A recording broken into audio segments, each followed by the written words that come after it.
Welcome to Intuitive Transformations with your host, Sylvia Henderson, and discover tools, wisdom, and inspiration that will empower you to transform your life. Sylvia is an intuitive life coach and energy healer with a growing practice that is focused on empowering others to be more of who they want to be.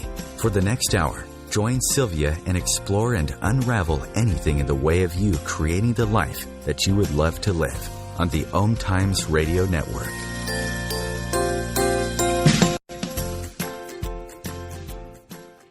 Hello and welcome to the Intuitive Transformations radio show on OMTimes Radio, the voice of consciousness, where you will find tools you can use to transform your life. I'm Sylvia Henderson, your host, and I am here every Sunday evening at 6 p.m. Pacific Time and 9 p.m. Eastern Time on iom.fm in your internet browser. Intuitive Transformations is about creating connections, soul to soul, and sharing valuable information and resources that will inspire you to expand into more of who you truly are so that you can step boldly into more of what you love and desire to receive in your life. And what better place to do that than right here on OMTimes Radio, where there is a wide variety of shows and music that is available for your listening pleasure 7 days a week, 24 hours a day.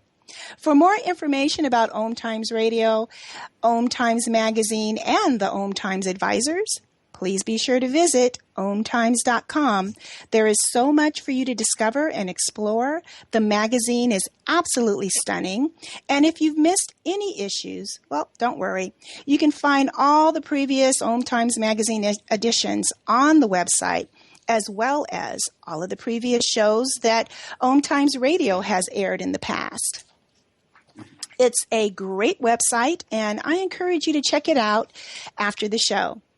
If you would like to learn more about me, then please visit my website at intuitivetransformations.net, just like the name of the show, intuitivetransformations.net, and take advantage of a complimentary 15-minute phone session that will allow you to identify, release, and let go of what is blocking you or holding you back in your life.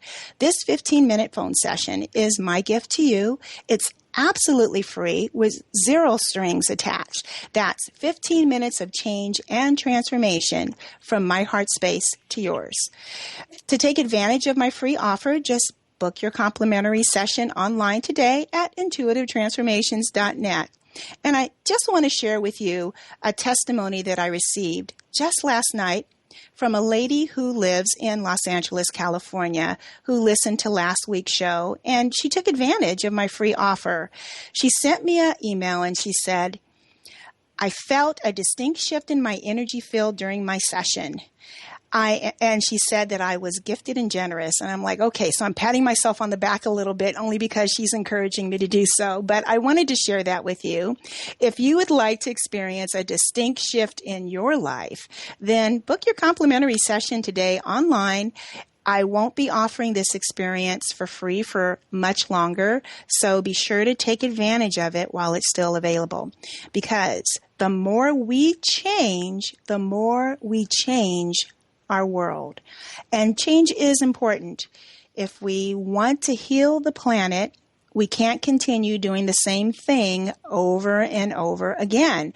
We have to consciously create change within ourselves so that we can be the change we want to see in the world. And as you all know, everything in life changes. Nothing ever stays the same, whether we don't want it to change or if we do want it to change. Change is inevitable. But being present and aware of change that is constantly occurring is where we get our empowerment from. That's where we get to stand in our power, when we're consciously aware of the change. That way we can navigate this journey that we call life with a lot more ease, actually. Everything that we experience and encounter in life is subject to change, including our intimate love relationships. So, what is the secret to maintaining a long-lasting relationship when change is constantly afoot? What if the secret is actually being aware of the vacillating changes that occur within all relationships and recognizing that these changes are actually the necessary cycles of love that create the magic of long-lasting relationships. I don't know about you, but I am very excited about today's show because we are going to talk about L-O-V-E, love. That four-letter word that drives everyone just a little crazy. Consider this. Have you noticed that to fall in love is effortless and that it feels so easy and just so magical? Yet to remain in love can seem challenging and sometimes like miraculous. Wouldn't it be fantastic to know how to create a healthy, wholehearted, long-lasting love relationship that would endure the test of time? Whether you are currently in a love relationship or not, today's show will inspire and empower you to create a long-lasting love that is authentic and wholehearted. Joining me today is Linda Carroll, and she is going to share the wisdom found in her book, Love Cycles, the 5 Essential Stages of Lasting Love, which provides a groundbreaking model of the 5 natural stages of romantic relationships. Linda Carroll is a couples therapist with over 30 years of experience. She is certified in transpersonal psychology, imago therapy, and is a master teacher in pairs therapy. Linda lives in Corvallis, Oregon, offers workshops across the United States, and is a frequent speaker at Rancho La Puerta, a world-renowned and award-winning destination spa in Tecate, Mexico. So please join me in welcoming Linda Carroll to the show. Linda, welcome to the show. Thank you. I'm so happy to be here. I am so happy that you are here because we tried to do this before and it didn't work out, but I'm really glad that we were able to reschedule because this is a topic everyone wants to talk about. And before we move forward, I did see your note. You're coming in loud and clear on my end. I'm going to trust that everything is just perfect and fine. Yeah. So, Linda, can you please tell us, what are love cycles? Well, love cycles are the normal stages that people go through in relationships. And what's confusing about these stages is that culturally, we see stage 1, which is the merge, where people fall in love. That's the stuff of great movies and operas and all kinds of plays and love stories. And then what usually happens is the curtain goes down or the story stops. The other part of the cycle that we see is stage 3, which is the dark winter of relationship. And lots of movies, lots of songs, lots of country songs really talk about this disillusionment, stage 3, which is what happens when it's sort of the opposite of everything's perfect, everything becomes imperfect. So the cycles really are talking about a natural rhythm, just like the seasons. You know, we have 4 seasons, and we really have 4 stages. The 5th stage is the stage of making the decision about what to do when we are in the winter of love. So it really takes from everything. It's not something I created. These stages are found in all different kinds of literature and poetry and even human development, because they really mirror or are similar to the same stages of development that an infant goes through, who's born in the stage of being merged with his or her mother, and then starts to push back. We call that the terrible twos. And then again at 14, isn't it? You know, you're not me and I'm not you. I mean, that's first stage of the merge is very much about, in my language, we call it symbiosis, but it's about you're my other half. It's half me and half you. I found my other half. You know, this is the great soulmate language of the 90s. And this is kind of what an infant feels like with a parent or a mom when they're just mirroring each other and cooing and looking back and forth. And then because really we have to find our way to ourselves. We push back. And eventually we push back, we find our way back, we push back, we find our way back. And hopefully when we can claim our wholeness ourselves, our wholeheartedness within ourselves, we can rejoin with our partner in the same way, hopefully, we've rejoined with our parents, knowing we're not them, they're not us, but I'm my own person, and some of the ways we are overlap, some of the ways we are don't overlap.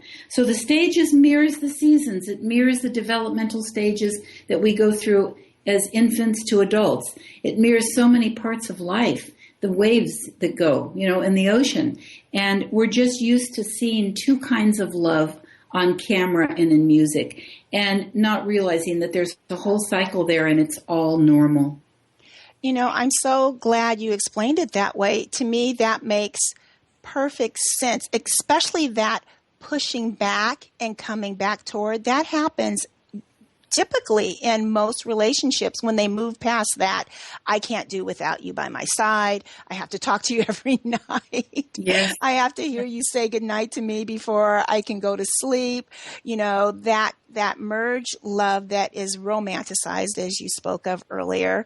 And yeah, we do kind of go through that terrible two stage. And I think you call that the doubt and denial. Is that correct? The second stage, doubt and denial is when it starts.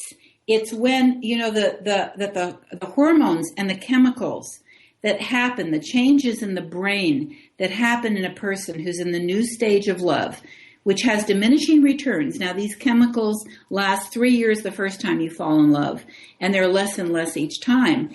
But when they start to wear off, usually a couple of years, then we go into that. We're going to continue this conversation in a moment, everyone. We're going right into a break. Linda, please hold that thought, because I know everyone wants to hear a little bit more about that, because that's where people tend to break up. We'll be back in just a moment. You're listening to Intuitive Transformations on OMTimes Radio with Sylvia Henderson. Please stay tuned.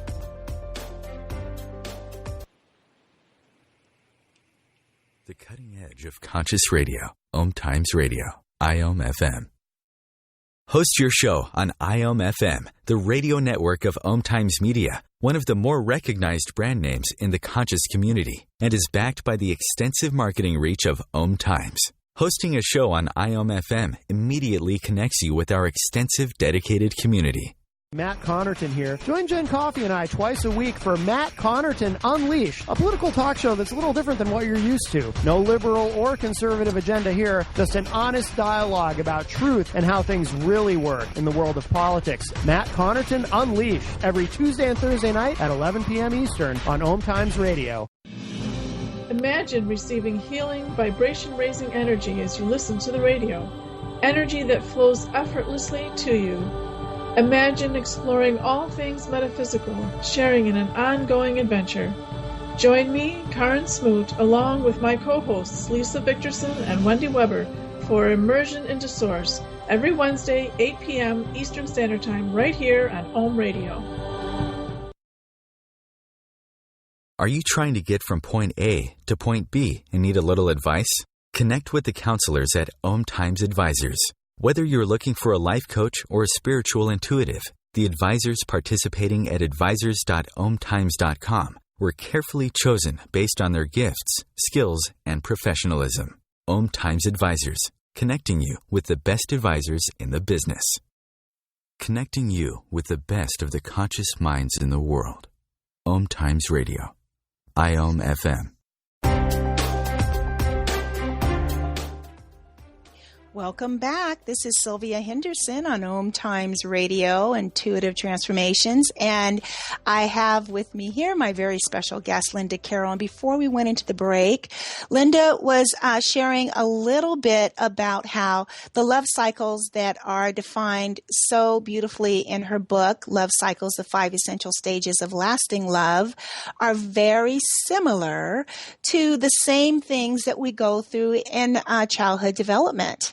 where we are so enveloped with our parents or just can't do without being next to their side. And we get into that stage of wanting our own sense of self and identity and kind of do this pushback dance.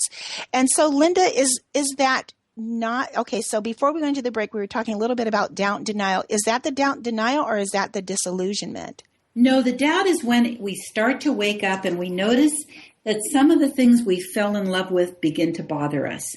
That some of the very qualities, in fact, that we fell in love with now start to annoy us. But we deny that we're feeling that. We don't want to acknowledge that that's true because we have this idea of perfect love. And we have this idea of unconditional love, not that the person that we have actually committed to is going to drive us crazy sometimes, or that our mind is going to go off to, wouldn't it be wonderful to have a place all of my own? Those kinds of thoughts start to come in. And, it's nice to sleep in my own bed for a change. I remember having that happen after a couple of years of marriage. My husband was gone doing something, and I loved having the bed to myself, but I felt guilty. Then I thought, what's wrong with the marriage? Oh, no, there's something wrong. I should want him here all the time. That's part of that getting out of the merge. I am my own person. What happens in the doubt stage is we start to doubt that it's perfect, and we begin to see the other side of the troubles. We get into what I call power struggles or infinity loops. We deny that that's happening because we don't want to believe that it isn't as magical and wonderful. Where's the magic? That's what people often ask. Where's the magic? Then if we stay, when we stay in that for a long time, people have a lot of ways they can find the magic and bring them back. Contrary to a lot of popular myths, kids are usually not the way we bring it back. That's a hard hit for relationships. I'm here visiting my adult kids, and I wouldn't be without them for anything, but kids are really tough on most marriages. And we get distracted by life. All kinds of things take over. What happens is we fall into something called ongoing loops, power struggles. And the way that it works is that we all have areas of great vulnerability. And when we feel vulnerable, we usually react by doing one of three things. We fight, we flee, or we freeze. And this is the stress response, isn't it? It's the stress response. Now, there's new chemicals, not the love chemicals, but new chemicals come in, which are stress hormones. And the way that a loop works is that let's say that I have a particular vulnerability to feeling disconnected. And we know for most women, that's their number one struggle, is feeling disconnected. That's so true. And let's say when I feel this, and for men, you know what it is? It's being seen as incompetent, feeling criticized. That's their number one trigger. Now, of course, not everybody fits into this. But let's just say that for the sake of, if you can imagine this way this loops works, let's say that I fall right into that category, and my number one fear is feeling disconnected. And when my husband is reading the paper or gone off to do something, when we were going to do something together, I feel abandoned. Now, I either can react by fighting, fleeing, or freezing. Let's say my style is fighting, and the way I fight is to criticize. And let's say he falls into the category of most guys, and his particular vulnerability is feeling criticized, and his style is to withdraw. So imagine this scene. We have a wonderful dinner out, and we're very intimate, we're connected. We come home, and he starts to read his book. I say, "What's wrong?" He says, "Nothing." I say, "We had this wonderful dinner. We were so close. Now what?" He said, "I'm reading my book. Nothing's wrong." Then I start to feel anxious because he's pulled away, so I go after him. I say, "Well, I just spent this whole night just being so close to you, and you've just cut me off." So now he feels criticized.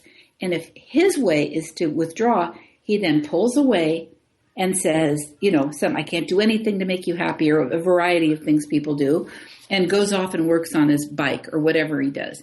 I feel abandoned. He feels criticized. And that loop can continue for 50 years in a relationship unless people know what it is and do something to break it. So, yes, go ahead. Well, this is fascinating because as you're describing this, I'm thinking of most of the marriages that are challenged that I know of have this loop. I know that was the loop I was in my former marriage. And I totally see, and I saw that when the marriage was over, what was pretty much the demise of it. And you're explaining it really well. But I'm just curious, do some men handle criticism a little better than others? Does it depend on the relationship they've had with their mother? Sure. For some women, they're the opposite. I think it's temperament. I think it's the way men are raised differently than women. Men are raised to be competent.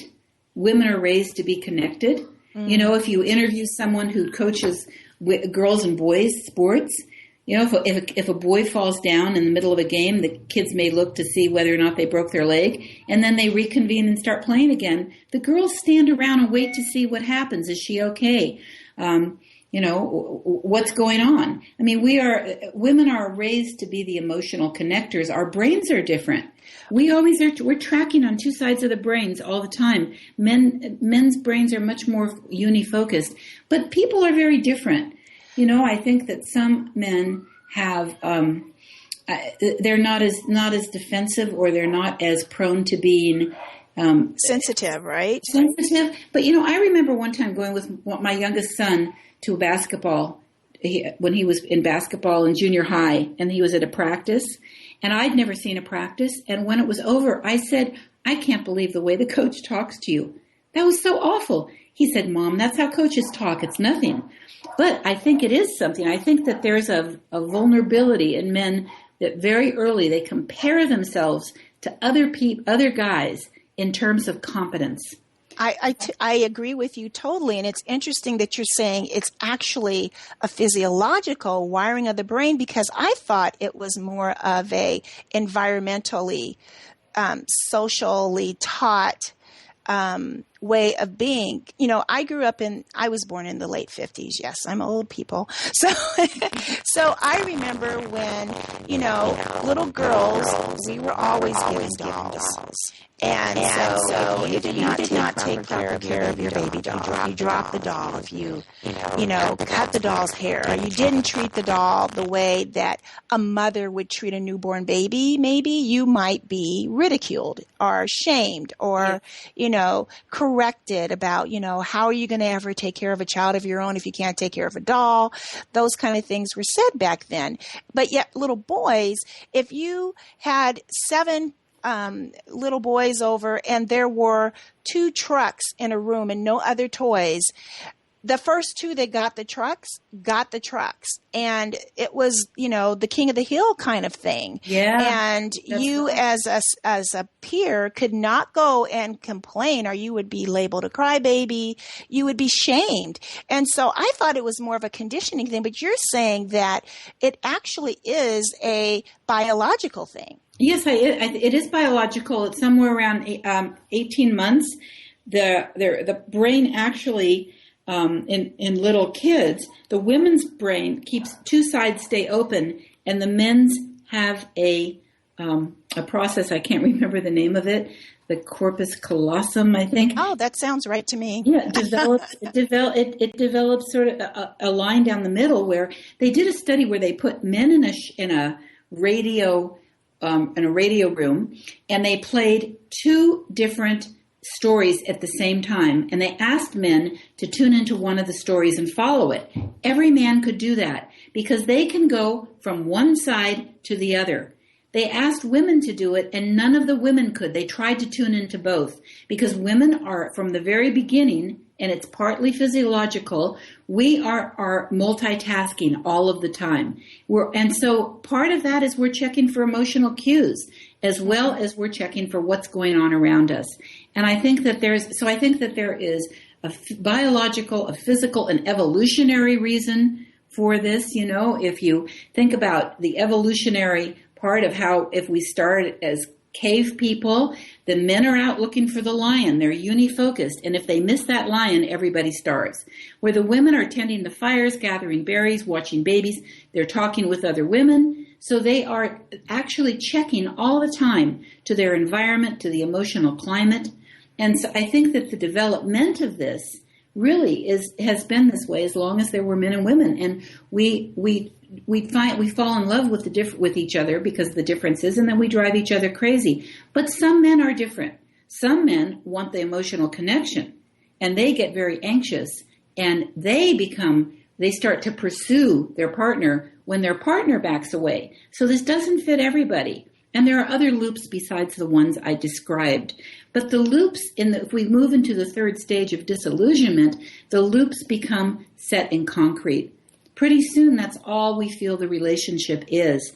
I've had many couples want to say they went out of the relationship, but when we were able to unhook them from that loop, they realized that they valued their relationship. They realized that it was more than the loop. They wanted out of the pain, not out of the marriage. That makes perfect sense. It really is about getting out of the pain, isn't it? So in your book, when you talk about, you talk about the merge, doubt and denial being number 2 stage, disillusionment, number 3. And then there comes the decision before you get to wholehearted love. I want you to talk about that, but we're going to go into a break in just a little bit. So just to kind of mirror back a little bit of what you said about this disillusionment period, where this is kind of the breaking stage for most couples. Is there enough in the book to help them get over that just real quick? Yes, there is. In the book has something called 6 Essential Skills, 7 Normal Troubles.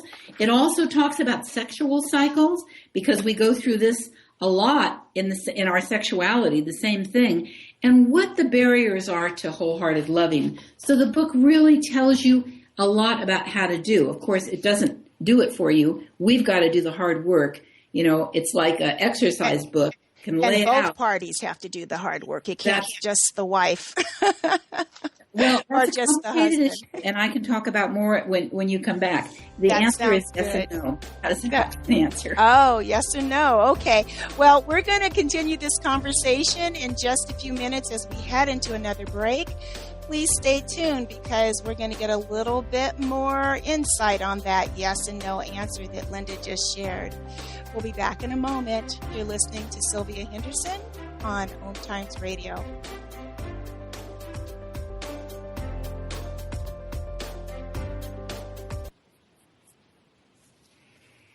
The future of Internet radio is here. OMTimes Radio. IOM FM. Being a radio host on IOM FM allows you to build your show on a rich platform with the power of the Internet to fulfill your outreach goals and connect with a very specialized and global online audience, unlimited by time and distance. OMTimes Radio will provide you with web relevance, a recognizable conscious brand, and with the standard of excellence that has accompanied every single OMTimes endeavor. Host your show with OMTimes Radio Network.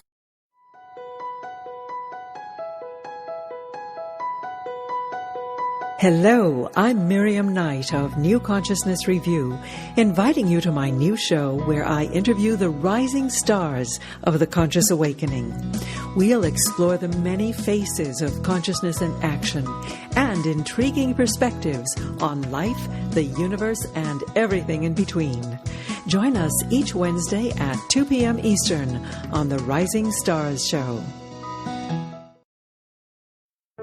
Hey ladies, do you want to have that good hair day feeling all the time? Gentlemen, would you want your special someone to have that glow, letting you know she is feeling completely satisfied?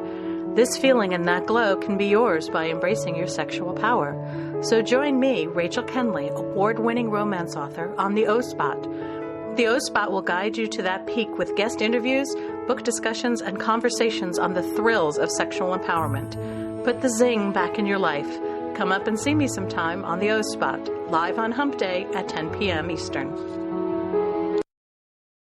OMTimes Magazine is one of the leading online content providers of positivity, wellness, and personal empowerment. A philanthropic organization, their net proceeds are funneled to support worldwide charity initiatives via Humanity Healing International. Through their commitment to creating community and providing conscious content, they aspire to uplift humanity on a global scale. OMTimes, co-creating a more conscious lifestyle. connecting you with the best of the conscious minds in the world. OMTimes Radio. IOM FM. Thank you for staying tuned. I have Linda Carroll here, and we are talking about her book, Love Cycles. And before we went into the break, I had asked Linda a question about, does it take both people, and I shouldn't just say the husband, the wife, because this also applies to same-sex relationships and same-sex marriages, but does it take both partners jumping in and working together? Like you said, the tools are in the book.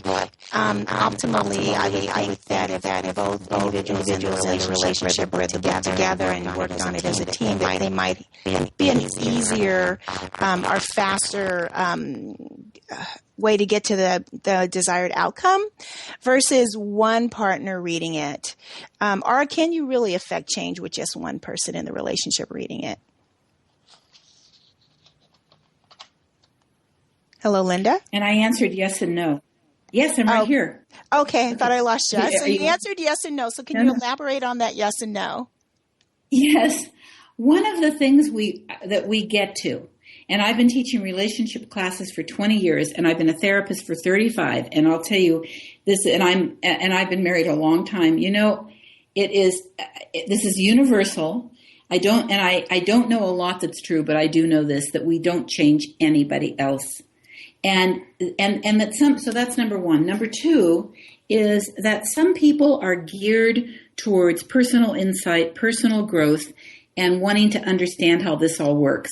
We call it working on ourselves, as the cliche goes. Some people aren't. They're just not interested. Good people, kind people, interesting people, this does not grab them. And often they're married to each other. So, a person who has, well, let me tell you the yes and no, what that means. In the decision, one of the things that we find out, because if we decide we want to be in the relationship, if we decide not to split, not to leave, or not to live in parallel lives, which is another option, but if we decide we're really going to do the work and see what happens, what we find out is that the work is all about inner work. It's about me. I can't do anything about my partner. I can only do it about me. And so what that means is I can understand my part of the loop. I can look at my patterns. I realized, for example, that I was really very critical, and I thought all my criticism was justified. But that my husband would say, "Come see, I've been in the garden for 8 hours. Come see what I've done." And I'd walk out, and did I see the beautiful beds and the trimmed trees? And did I see all of the new things that he'd planted? No, I saw the hose that he didn't put away. That's what I saw. And I really started to get that I had that problem. And I taught myself not to see the hose, to see all the other things. That's something that I can do for myself. Now, the tricky part of this is I can do that work. And in his case, he responded really well to that and became very affectionate and connected. But let's say if he wasn't that way, and let's say that he was also critical, and I was working on my side and he didn't work on his side, well, the marriage will either continue or it won't. But I can't make him do what he needs to do to make things work between us. Sometimes one person working on themselves, if they have a generous, open, willing partner, can start to bring some of that magic back. And then you can start getting the best out of the other person. Sometimes it doesn't work. Sometimes you have a person whose behavior is very painful for you, very wounding. You do your part. And you know what? Sometimes your part is making a boundary too, saying that's not acceptable. But that's the only part that I can do, Sylvia. Now, he or she will do what they do. But I am not in charge of that. So the yes part is one person can sometimes do the work, and it can be an invitation to their partner to come back into the heart of the relationship. Sometimes a person does the work on themselves. Their partner doesn't accept the invitation. They keep doing the destructive behavior. They make their part of the loop harder. They work harder at that fight, freeze, or flee response. And at that point, you make another decision about the marriage. But there is no decision that says, I want this relationship and I'm going to change that person so I can have it the way I want it. I mean, you can make that decision, but it doesn't work. So does that make sense when I say yes and no? Oh, absolutely. And that's really very interesting because typically when people get together, and I have to confess, it's usually the female in a heterosexual relationship that is, oh, I can change him. And it's sometimes it's not even conscious. I think there's just this, especially if they have kind of this fixer kind of personality of they like fixing other people's lives. You know, it's really an interesting dance that we have in our relationships, even with what you've already shared and spoken on, because I feel like it's so hardwired in us. I know I have to confess, I was a critical wife. But I had 2 kids with autism. I was exhausted. I didn't sleep. Hormone changes, but mostly I didn't sleep. And so it was difficult to be, that, hey, let's, get it on and, and lovey-dovey, and you're just such a wonderful husband, when you have extra things that are taxing on you, and then you're talking about how, this is how men are wired this way, to be sensitive, but yet why is it that women, why are we so it's not learned, it's just kind of wired within us to, I know the multitasking, but why do we look at the imperfection instead of seeing the big, huge picture of perfection that's there, everything that is right in the relationship? I think we need to be able to understand both and to know the difference between the criticism that is coming because I'm a critical person and the complaint that's a genuine complaint. If my partner is always late and it doesn't improve over time, that's a genuine complaint. And if I walk around saying, "Oh, look at what's right," that still doesn't help the fact that I may have dinner ready and they're not there. Because then you're in denial, right? Right. It's like, the number one quality, and the research proves this, that makes a relationship work is generosity on both sides. And that we need to be generous in all ways, both ways. And sexually, that's a whole other topic. But we need in both ways sexually. A person with high libido needs to be generous and let their partner off the hook. But the person with low libido, you can't do that generosity exchange, though, if there isn't a lot of goodwill. So when I say that you can only work on yourself, it's the only option there is. If you have a partner who does their share in their own way, they might not read the books. They might not look at their family of origin issues, which as a therapist I think is so important. But they may start bringing you, my husband has brought me a latte every morning for our whole marriage. Even when he's mad at me, when we're sort of estranged, when we're sweet together, he brings me that latte. Those acts of goodwill build so much. But I know partners who don't create goodwill in any way. They get into the loop and they just punish each other. Now, one person can get out of it and stop the punishing, but part of the working on oneself may be to say, I'm not going to be punished anymore, and I'll work on my kindness to you and my generosity. But I'm not going to let you talk to me that way. And the other person may not accept that offering. They might not accept it. And so then you've got another decision to make. But one of the things I say in the book is that you can become wholehearted, whether or not you have a partner who's willing to join you for that ride.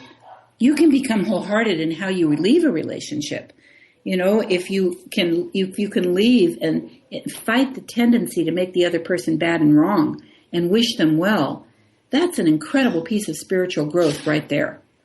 So I don't try to make an outcome for the marriage. I try to, in the book, what I really say is that we are here, we all leave each other, and we are here to become whole.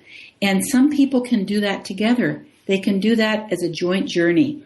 And some people can't, but part of the journey is how they leave a relationship.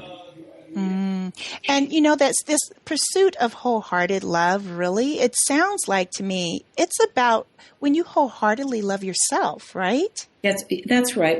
Yes, and that's when you wholeheartedly love yourself and can be. I remember one of my teachers, Angeles Arian, who passed away last year. But Angie used to say, she taught something called the fourfold plan. And she used to say every morning, check out and say, is my self-esteem equal to my self-critic? The more I hold myself in high regard, the more accountable I am to myself, the more I can challenge my own behavior.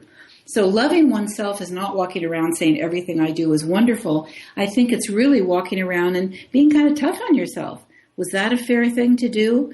I have a little granddaughter who I'm with right now, who's 7, and her cousin who's 5, when she was visiting her in Oregon last week, gave her a Amazon gift card for $20. And it was as she was leaving. She's just crazy about this cousin. And my 7-year-old granddaughter, almost 8, said to me, Grandma, I don't feel right about taking that money because I'd like to buy some stuff on Amazon. And she told me just what it was, an American Doll or something like that. But she said, I don't think that didn't feel right about taking her money because that's her card. And I thought that takes good self-esteem.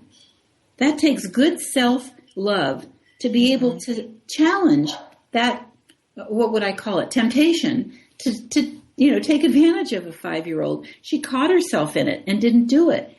But I think, I don't know, does that make sense to you what I'm saying? Yeah, it does. And it's more than just, it's also that she was speaking her truth. She was standing in her integrity, that little one.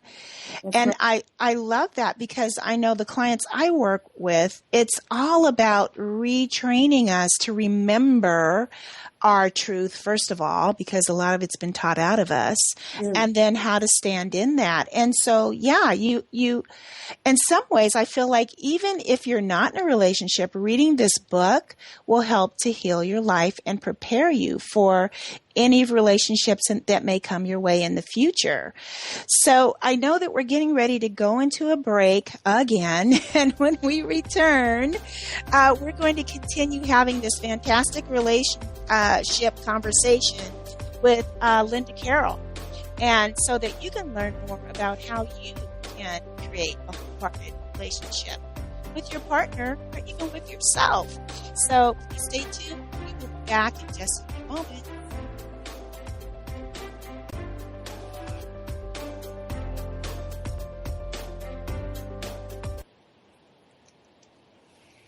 The best of the holistic, spiritual, and conscious world. OMTimes Radio. IOM-FM. Host your show on IOM-FM, the radio network of OMTimes Media, one of the more recognized brand names in the conscious community, and is backed by the extensive marketing reach of OMTimes. Hosting a show on IOM-FM immediately connects you with our extensive dedicated community. The truth is, you can't change the world if you're broke. I know, I tried. Isn't it time you turned your life's calling into a profitable, freedom-based business? I'm Michelle Barr. Join me every Thursday at 2 p.m. Eastern for Sacred Success. September 23rd, September 23rd, September 23rd. Mark that down on your calendar. Put it in your phone. Whatever you do, circle that date. 9 p.m. Eastern on OMTimes Radio. Yes, it is the return of the Joe Show. We will come back live with Season 9. Wow, 9 seasons. I can only think of 4. Winter, spring, summer, fall. Salt, pepper, oregano, and thyme. No. Anyways, we don't have that much time. We're going to be back live September 23rd. Don't forget. 9 p.m. Eastern, here on OMTimes Radio.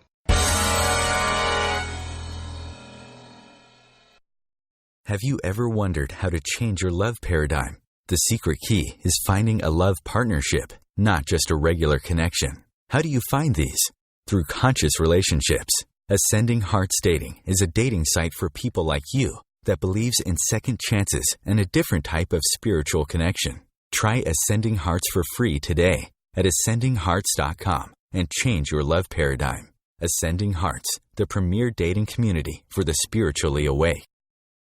The future of internet radio is here. OMTimes Radio. IOM FM.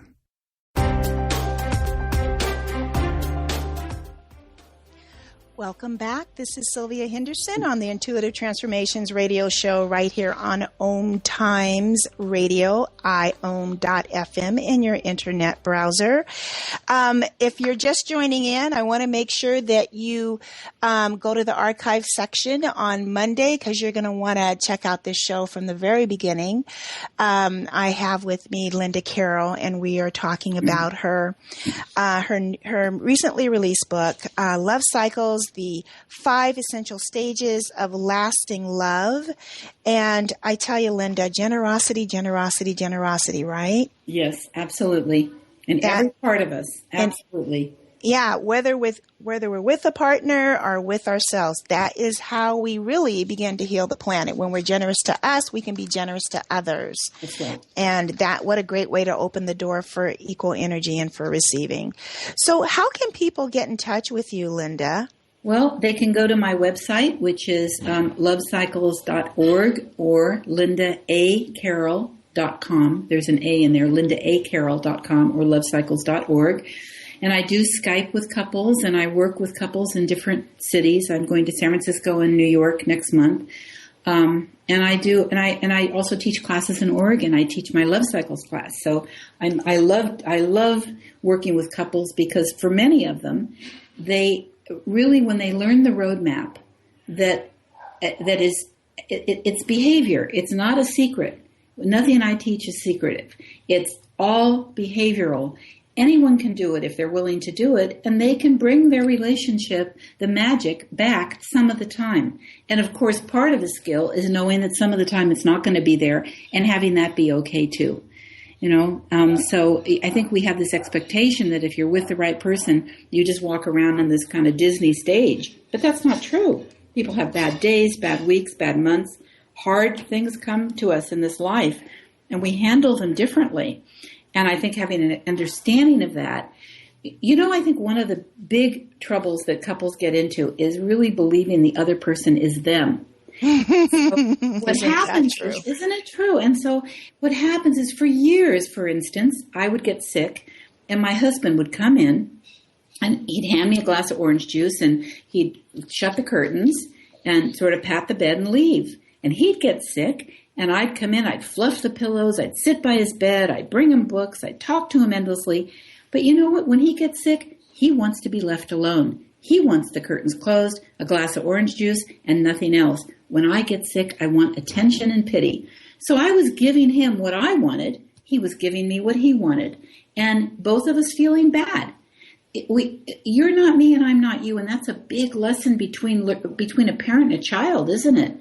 It really is. And I think it's true in our relationships. So part of what we learn in Wholehearted is where the boundary is between me and you. What I need when I'm upset is a lot of physical touch and connection. What my husband needs when he's upset is for me to say, is there anything I can do? He'll probably say, why don't you make dinner tonight? I need to think about it. I want to talk about stuff right away when it happens. He wants to sit on it for a day. So we can torture each other by trying to make the other person like us. We fall in love because we think the other person is our twin, is just like us. And we romanticize all the ways that we're different. We fall into the next stage, the trouble stage, and then the disillusion stage because we realize they're not like us. That, when you're in that first stage, in that first stage, going camping was the most romantic thing I'd ever done. But when those hormones changed and those chemicals wore off, I found myself on a mat in the woods with mosquitoes, and I thought, what am I doing here?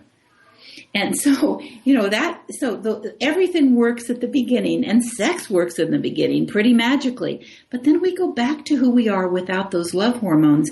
And now here becomes the exciting part. And this is why I think that a relationship is a spiritual path, a real spiritual path. Because the initial hit is the falling in love. It's like we're shown what can be. Yeah. But then we lose that magic, and we've got to work to get it back.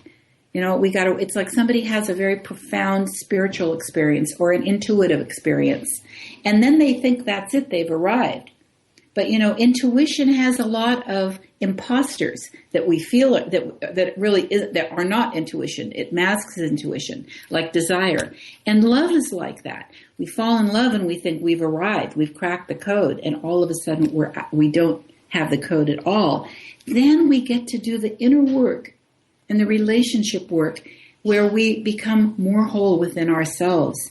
And at the wholehearted stage, what we have is not two half people making a whole, but two whole people who intersect in some ways that are annoying, in some ways that are wonderful, but who can laugh at the trouble.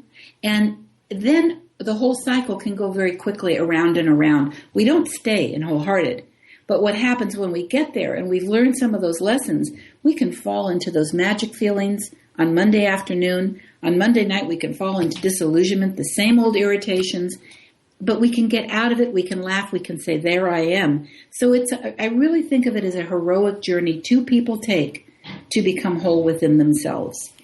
I love that, because it sounds like, too, that once you can get through those other four stages and actually dip into or taste or experience that fifth stage, that wholehearted love, that it makes it much easier the next cycle around, wouldn't it?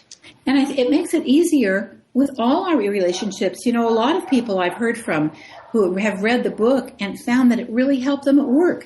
It helped them with family and friends. You know, I've had best friends for 50 years, and we've gone through these stages over and over. Now we can still annoy each other. I have three best friends from when I was in grammar school. We can still annoy each other. The same things that bother me about my friend Karen and drove me crazy when I was 12 bother me at 70. But there's so much resilience in our friendship, and so much history, and so much love. And I know I drive her crazy too. We're both humble with it, and we can laugh. And I've been in a relationship with my husband one way or another for 40 years, and our first fight was how to do the dishes, and we still have that fight, and it can get really nasty. I feel crazy sometimes. You know, he puts them in the dishwasher without rinsing them. They come out with crap. I won't get you. Is this not putting the toilet seat down and the toothpaste top on the toothpaste? We drive each other nuts, but, you know, we can laugh about that. But when you're in a very vulnerable stage and you're full of disillusionment and hurt, because people hurt each other during that stage, there's not a lot of generosity. No. That everything, the toilet seat being up or down, that can seem like a major crisis. But when you have a lot of goodwill and you've put into your love bank account, and you bring each other lattes, and you do kind acts, that can really get you through some of those irritating and even big crises, so that you remember, even though it's a hard winter, that there is a big, sunny, wonderful spring waiting for you. So, but it's self-work, Sylvia. It's not changing anybody else. I know. You can never change anyone. I've never believed that you could change anyone. Well, actually, I take that back. In my 20s and 30s, yes, I confess. I thought that I could change someone else, and even my own children, I can't change them. That's right. You know, the merge stage is really like you know, like you said, TV, the movies, and literature has so romanticized that is what love is. And it really is that, like you said, that beginning stage, the hormones, the chemicals, all of that. But, you know, when you were sharing about that earlier, the other thing I was thinking about is how people all of a sudden who weren't necessarily that generous become very generous, because now they're feeling their heart space open so wide, but then that delusionment comes in and it closes. And I think that's why sometimes someone will say, well, wait a minute, I don't even know who you are now. Yes, that's right. It's true with sex. It's true with sex. You know, people with low libidos in that first stage, they're off the chart. They think, at last I can find someone who can turn me on. And so often a person who has more of a higher libido feels let down, like, I didn't. If I had known, you were fooling me all that time, because their partner is no longer very interested. But everything looks so golden and wonderful. The best part of us is out, and it's free. I always think about that. The merge is free. And then we've got to work to get it back. But that work is what builds us into really rich human beings. And how helpful, though, that this is spelled out in your book, so that people can say, oh, because women will say, oh, it must be me. It must, and even men will say, oh, it's about me, or then there's something wrong with them. And so when you have I just want to encourage everyone, whether you're in a relationship or not in a relationship, go out and get this book. It's available on Amazon. It's available Barnes & Noble. Go out and purchase this book because, as Linda shared earlier, it's really not just about a marriage or a love relationship. It's all of your relationships, your family relationships, your friendships, your coworkers, and the most primary relationship, which is the relationship that you have with yourself. Yes, that's right. And that's really where the rubber meets the road, because if you don't understand who you are, how can you then have a relationship with someone else? So definitely, please go out and purchase this book, because knowing that this is not, oh, he lied to me or she lied to me, they deceived me, they're not who, it really is. These are stages, folks, that we all go through, chemical responses that happens in our brain and our physiology that create those changes. All of a sudden, someone falls in love and the sky is blue and the grass is greener and they're just so generous and a smile on their face all day long. And yeah, that doesn't last forever. It doesn't mean the relationship has died if you're willing to do the work. So, Linda, we're coming to the end of the show. I just want to thank you so much for joining me as my guest. Everyone listening, I want you to know that I'll be back here again next week, same time, 9 p.m. Eastern Time, 6 p.m. Pacific. I'll have joining me Kim Snyderman, and we are going to talk about her book, Step Out of Your Story. So if you're ready to step out of your story, be sure to tune in live, 9 p.m. Eastern. And if you enjoyed today's show, then please share it with others and get the word out there that there are positive and uplifting conversations happening right here every Sunday evening that inspire, support, and enlighten others. Thank you for listening. Love to you all. Have a fantastic